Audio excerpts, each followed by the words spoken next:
మోంతా తాటికి ఓరుగల్లు చిగురు టాకుల వణికింది. భారీ వర్షాలతో వరంగల్ మునిగింది. భారీ వర్షంలో నర్సంపేట నెక్కొండ ప్రధాన రహదారిపై చెన్నారావుపేట శివారులోని బతుకమ్మ మోరి వద్ద వరద ఉధృతంగా ప్రవహిస్తుంది. ఈ వరద తాకిడికి టాటా ఏసీ వాహనం అదుపు తప్పి పడిపోయింది. తొర్రూరు మండలం అమ్మాపురం గ్రామానికి చెందిన గుండె సుమన్, అతని సోదరుడు సతీష్ తమ కుటుంబ సభ్యులతో కలిసి వేములవాడ మేడారం వెళ్లి తిరిగొస్తున్నారు. ఈ క్రమంలోనే చెన్నారావుపేట శివారులోని బతుకమ్మ మోరి వద్దకు రాగానే వీరు ప్రయాణిస్తున్న టాటా ఏసీ వాహనం వరద ప్రవాహానికి కొట్టుకుపోయింది. అక్కడే ఉన్న మరో ఆటో డ్రైవర్ సాయి వారందరినీ రక్షించి ఒడ్డుకు చేర్చాడు.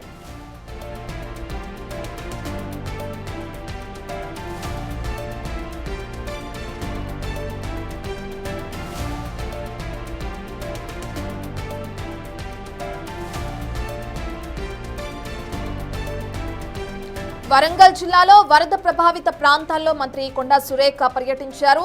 బిఆర్ నగర్ కాలనీ, సంతోషిమాత కాలనీలోని ముంపు ప్రాంతాలను సందర్శించారు. బాధితులకు భరోసా కల్పించారు. సహాయక చర్యలు వేగంగా కొనసాగించాలని అధికారులకు ఆదేశాలు జారీ చేశారు. పునరావాస కేంద్రాల్లో మౌలిక సదుపాయాలు కల్పించాలని కలెక్టర్కు సూచించారు. మరో 24 గంటల పాటు అప్రమత్తంగా ఉండాలన్నారు.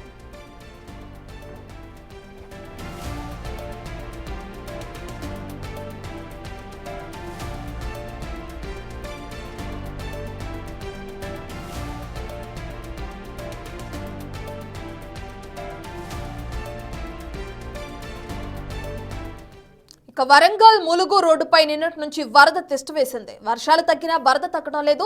అప్డేట్స్ ని మా ప్రతినిధి వేణు అందిస్తారు. వేణు, మనం చూస్తున్నాం నిన్న అర్ధరాత్రి నుంచి కూడా కంటిన్యూషన్ గా వర్షం కురుస్తూనే ఉంది. అధిక మోతాదులో అంటే 30 నుంచి 35 సెంటీమీటర్ల వర్షపాతం నమోదైంది వరంగల్ వ్యాప్తంగా. దీంతో ఏ విధంగా వరంగల్ నీటి మునిగిందో మనం చూస్తున్నాం. ప్రస్తుత పరిస్థితులు ఏ విధంగా ఉన్నాయి, సహాయక చర్యలు ఏ విధంగా కొనసాగుతున్నాయి? ప్రస్తుతానికి వరంగల్ హన్మకొండ టౌన్కు సంబంధించినటువంటి 7 కాలనీలు కంప్లీట్గా ఇంకా జలదిగ్బంధంలో ఉన్నాయి. సో అక్కడ సహాయక చర్యలు అక్కడ నుంచి ముంపు ప్రాంతాల నుంచి ప్రజల్ని ఎగువ ప్రాంతాలకు పునరావాస కేంద్రాలకు తరలిస్తున్నారు. ఇక ప్రస్తుతం సిటీ నడి బొడ్డున వరంగల్ హన్మకొండ నగరాలను కలిపేటువంటి ములుగు రోడ్డు జంక్షన్ ఇది ప్రస్తుతం మనం చూడొచ్చు.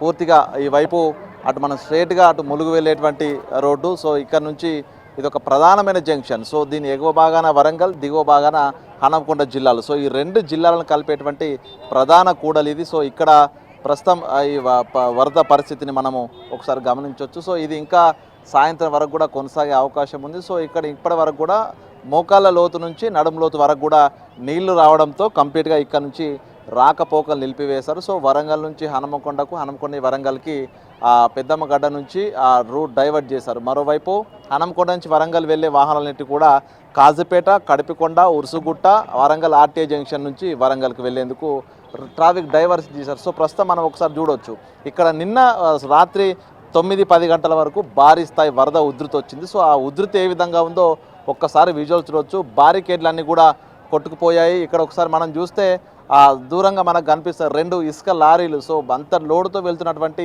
హెవీ వెహికల్స్ అవి కూడా ఈ వరద దాటికి ఇందులోనే ఆగిపోయినటువంటి పరిస్థితి. సో మొరాయించడంతో అక్కడనే ఆ డ్రైవర్లు వెంటనే అక్కడి నుంచి లారీలోంచి దిగి బతుకు జీవుడు అంటూ బయటికి, అంటే ఆ స్థాయి వరద మనకు ములుగు రోడ్ లోపల నిన్న రాత్రి 9 గంటల నుంచి మిడ్నైట్ 1 వరకు కూడా ఒక దాదాపు ఇక్కడ 6 నుంచి 8 ఫీట్ల ఎత్తుతో వరద వెళ్ళింది. సో ఈ ఒకసారి భారీ స్థాయి లారీలే మోరాయించాయంటే ఏ పాటి వరద వెళ్ళింది చెప్పొచ్చు. సో ఇక్కడికి ప్రధానంగా వరద అంతా కూడా మనకు కిలావరంగల్, అగర్తల చెరువుల నుండి, అదేవిధంగా కరీంబాద్ నుండి, రంక్షాపేట నుండి, సో అక్కడి నుంచి వచ్చేటువంటి వరద అంతా కూడా మనం ఇంతకుముందు చూసినటువంటి శివనగర్ ఏరియా ప్రాంతం నుంచి పెద్ద 12 మోరీల నుంచి అటు భద్రకాళి ఎఫ్లుయెంట్ అక్కడి నుంచి తిరిగి ఈ ములుగు రోడ్డు వరకు వస్తుంది.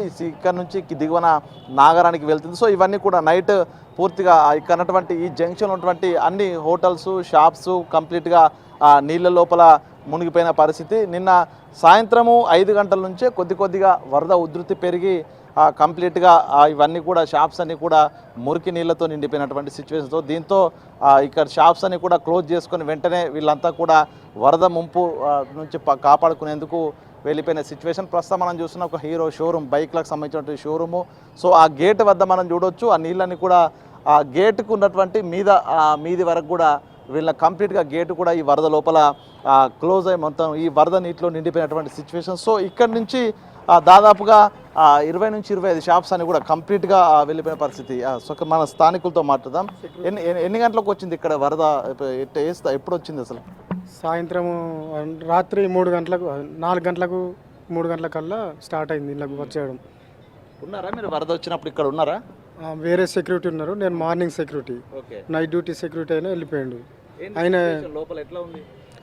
వెనక కాలువ ఉంది, ఆ భద్రకాళి కాలువ, అది దాని ఎక్కొచ్చి దాని మీదకి వెళ్ళి ఎక్కొచ్చి మొత్తం దీంట్లోకంతా నిండిపోయింది. ఇదంతా మొత్తం బండ్లకు దాదాపు సగానికి వచ్చినాయి వాటర్. దానివల్ల ఇది మొత్తం ఇదంతా మురికితో నిండిపోయింది షాప్ అంతా. చూసాం కదా, ఒకసారి మనం ఈ షోరూమ్కి సంబంధించినటువంటి విజువల్ చూద్దాం. ఈ జంక్షన్ వద్ద ఇది ప్రధాన కూడలి, పెద్దమ్మగడ్డ నుంచి ములుగు వెళ్ళేటువంటి జంక్షన్, వరంగల్, అదేవిధంగా హన్మకొండ మూడింటిని కలిపేటువంటి ఒక ప్రధాన కూడలి. సో నిన్న రాత్రి వచ్చినటువంటి వరద బీభత్సంకి ప్రస్తుతం ఈ షోరూమ్ షాప్ నిండా కూడా కంప్లీట్గా బురద బేరుకుపోయింది. సో నిన్న ఈ వరద కంప్లీట్గా ఈ షాప్ను కూడా కంప్లీట్గా క్లోజ్ చేసి ముంచెత్తిన పరిస్థితి. సో ఎక్కడికక్కడే బురద అయితే పేరుకుపోయిన సిచ్యువేషన్ మనం చూడొచ్చు. అంటే ఏ స్థాయిలో వరద దాటి వచ్చిందో కూడా చూడొచ్చు. ఈ షోరూమ్కు వెనక వైపు అటు భద్రకాళి నుంచి వచ్చే నాలాను రిటర్నింగ్ వాల్ ఉంది, అయినా కూడా ఆ స్థాయి వరద ఇక్కడికి వచ్చి కంప్లీట్గా బురదమయం చేసిన పరిస్థితి. సో ఇట్లాంటి వరద తీసుకొచ్చిన బురదతోనే దాదాపుగా వరంగల్, హన్మకొండ జిల్లాలకు సంబంధించినటువంటి దాదాపు 7 కాలనీలు ఇంకా ప్రస్తుతము జల దిగ్బంధంలో ఉన్నాయి. దాదాపుగా 20 నుంచి 25 వేల మంది ఈ యొక్క వరద ముంపుకు లోనైనటువంటి సిచ్యువేషన్ అయితే కనిపిస్తుంది. సో మనం ఒక్కసారి ఈ యొక్క ములుగు రోడ్డు వైపు వెళ్ళేటువంటి వాహనాలను కూడా చూద్దాం. ఒకసారి ఇక్కడ నుంచి కూడా పూర్తిగా అంతర్ జిల్లాలకు సంబంధించినటువంటి ప్రధాన కూడలి. సో ఉదయం నుండి ఇక్కడ దాదాపుగా రాత్రి ఇరుక్కుపోయినటువంటి వ్యక్తులను కూడా ఎస్డిఆర్ఎఫ్ టీమ్స్ తాళ్ళు జేసీబీల సాయంతో వాళ్ళందరూ కూడా బయటికి పంపించాయి. ఇక సుదూర ప్రాంతాల నుంచి వెళ్ళే ప్రజలు ఒకసారి విజువల్స్లో చూస్తే ములుక్కు వెళ్లాల్సినటువంటి ప్రజలు, ఎక్కడెక్కడి నుంచో ఇళ్లలోకి వెళ్లాల్సిన ప్రజలంతా కూడా జాగ్రత్తగా ఒకరినొకరు ఇక్కడ వరద మొత్తంగా తప్పిగా వెళ్తే ఇక్కడ రోడ్డుకి ఎంత డ్యామేజ్ అయిందో కూడా తెలిసే అవకాశం ఉంది. ఇప్పటికీ అసలు ఏ స్థాయిలో డ్యామేజ్ అయింది కూడా ప్రాథమికంగా అంచనా లేకుండా ఉన్న పరిస్థితి. సో మొత్తంగా ఒక వ్యక్తిని చూస్తున్నాం మనం అక్కడ. పూర్తిగా తను తీసుకొచ్చినటువంటి తన సమానంతా కూడా తన భుజంపై మోసుకుంటూ కష్టంగా జాగ్రత్తగా చూసుకుంటూ తాను అడుగులో అడుగేసుకుంటూ కూడా వరదను దాటిపోయి. సో ఇట్లాంటి సిచ్యువేషన్ ఉదయం నుంచి కూడా తమ గ్రామాలకు తమ ఇండ్లకు వెళ్ళాలంటే నానా కష్టాలు పడుతూ వెళ్లాల్సినటువంటి పరిస్థితి. సో మొత్తంగా రవాణా వ్యవస్థ ఎక్కడికక్కడ స్తంభించింది. వరంగల్ బస్టాండు, హనంకొండ బస్టాండ్ కంప్లీట్గా నీళ్లలో మునిగిపోవడం స్తంభించింది. మరోవైపు వరద నీటిలో మునిగిపోతున్న భయంతో కూడా ప్రైవేటు వాహనాలు కూడా రాని పరిస్థితి. మొత్తంగా అయితే ఒక నరక యాత్ర అటు వరంగల్, హనుమకొండ జిల్లాల వ్యాప్తంగా ఉన్నటువంటి ప్రజలు అనుభవిస్తున్న పరిస్థితి అయితే కనిపిస్తూ ఉంది.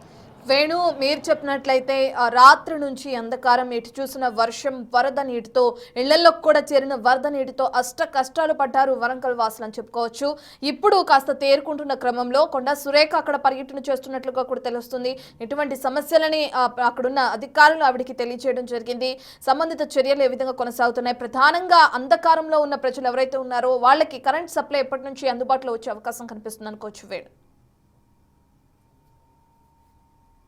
కురిసిన తర్వాత భారీ స్థాయి వర్షం రావడంతో ప్రధానంగా మొదటగా హనుమకొండ సంబంధించినటువంటి గోకుల్ నగర్, అంబేద్కర్ ప్రాంతాలు వరద నీటికి ముంపుకు గురయ్యాయి. సో ఆ తర్వాత సమ్మయ్య నగర్, జవహర్ కాలనీలు, తర్వాత అశోక్ కాలనీలు. సో ఇవి ప్రధానంగా ముంపుకు గురైన తర్వాత ఈ ఏరియాలు నిలిపేయడం జరిగింది. ఇక వరంగల్ చూసుకుంటే శివనగర్ ప్రాంతము, అదేవిధంగా Shivasai colony, Shivanagar, Maisamma Nagar, DK Nagar, NTR colony, BR Nagar colony. So వీటన్నిటికి కూడా విద్యుత్ నిలిపేశారు. ఎందుకంటే భారీ స్థాయి వరద విద్యుత్ తీగలను తాకుతూ ప్రమాద స్థాయిలో ఉంది. సో మొత్తంగా నిలిపివేసి అర్ధరాత్రి 12 గంటల తర్వాత వరకు కూడా దాదాపు 12 కాలనీలకు విద్యుత్ లేదు. సో దీంతో అక్కడి నుంచి ప్రజల్ని సహాయక చర్యలు అందించడానికి పరిస్థితులు సరిగా లేవు.